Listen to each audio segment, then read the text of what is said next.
This video was opportunistic. I didn't have a radio microphone with me. I apologise, and I've had to use subtitles in certain areas just to make it clear what John, the helicopter owner, is saying. But I hope you enjoy it anyway. Hi guys, it's Norman Sutherland from Hargown Lifestyle. Today we're flying.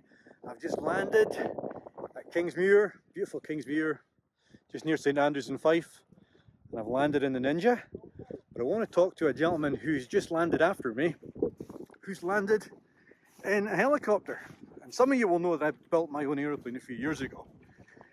But what I've not done, and what I've not considered doing, is building my own helicopter. Let's have a look. So this is a Rotorway Executive Talon helicopter. And I am joined by the gentleman who flies it, John White. How you doing, John? I'm fine, how are you? Very well. Listen, thanks so much for agreeing to talk to us on camera. Tell us about your helicopter. Well, this was the ex-demonstrator for the British market, and I had one previously. It was getting a bit tired, and eventually persuaded the importers that if I could buy this one. So I remember your old helicopter because we were chatting about this earlier on. You probably had the Rotorway Executive that I've seen flying more than any other, which is a lovely one with a kind of tartan scheme in the back. But this is obviously a more advanced machine than your previous one. It's got a few changes, yeah, a few differences. This has a proper shaft-driven tail rotor with a gearbox. The old helicopter was driven by a series of belts. Okay. The tail rotor. And just to be clear for everybody, because a lot of the people who are watching this won't understand how these things work, this is actually a helicopter you can build yourself. You can build yourself. You can buy the kit, you can buy it in 4 stages. The parts get shipped over from America in 4 different stages, and there's all build manuals, DVDs to follow. It's perfectly possible, anybody could build it. A little bit of mechanical knowledge. Fantastic. I mean, it really is a beautiful looking machine. It's lovely to see it up close actually. So what is the engine these are running with now? It's a 4-cylinder, liquid cooled, 2.6 litre engine. What kind of horsepower is that putting out? 150 horsepower. About 150 horse. We make their own engine. Yeah. And this is full FADEC control and things now, isn't it? Yes, it's more of a marketing ploy than anything. Basically, Okay. it's got 2 ECUs that run it like a modern car. Okay. So one's, they're both fully redundant.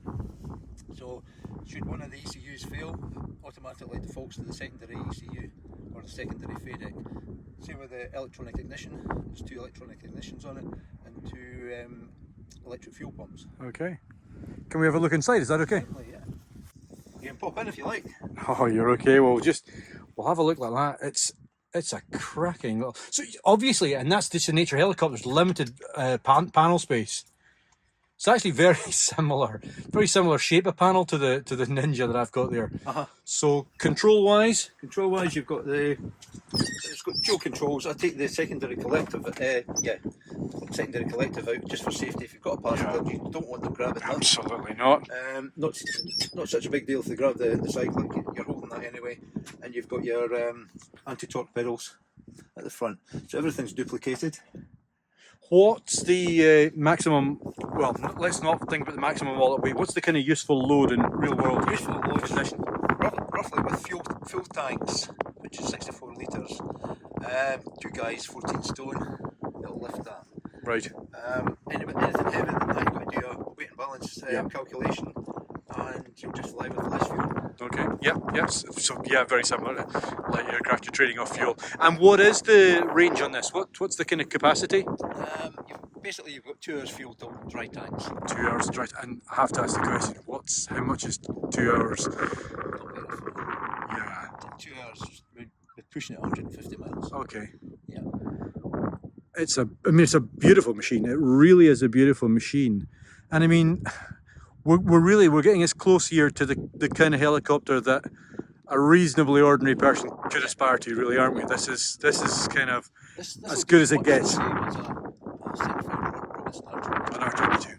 But I'm guessing more range. It's 4 times the price. Yeah, 4 times the price. Really.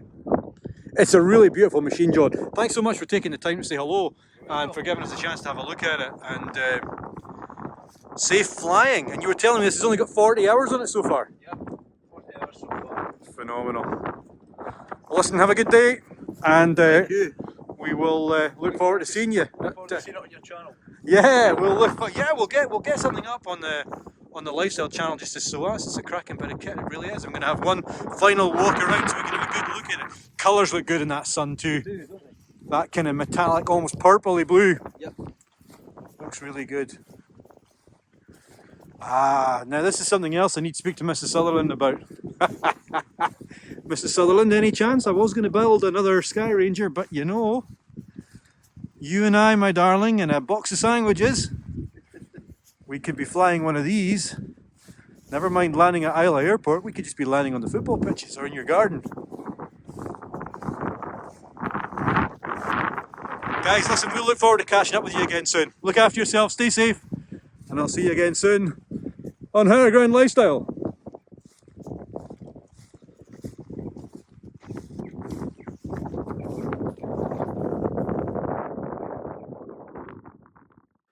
Sorry again about the sound quality in parts of that video, but I thought you would rather see it than not see it. And thanks again to John White for taking the time to show me his absolutely beautiful Rotorway Executive helicopter. Really is a stunning bit of kit.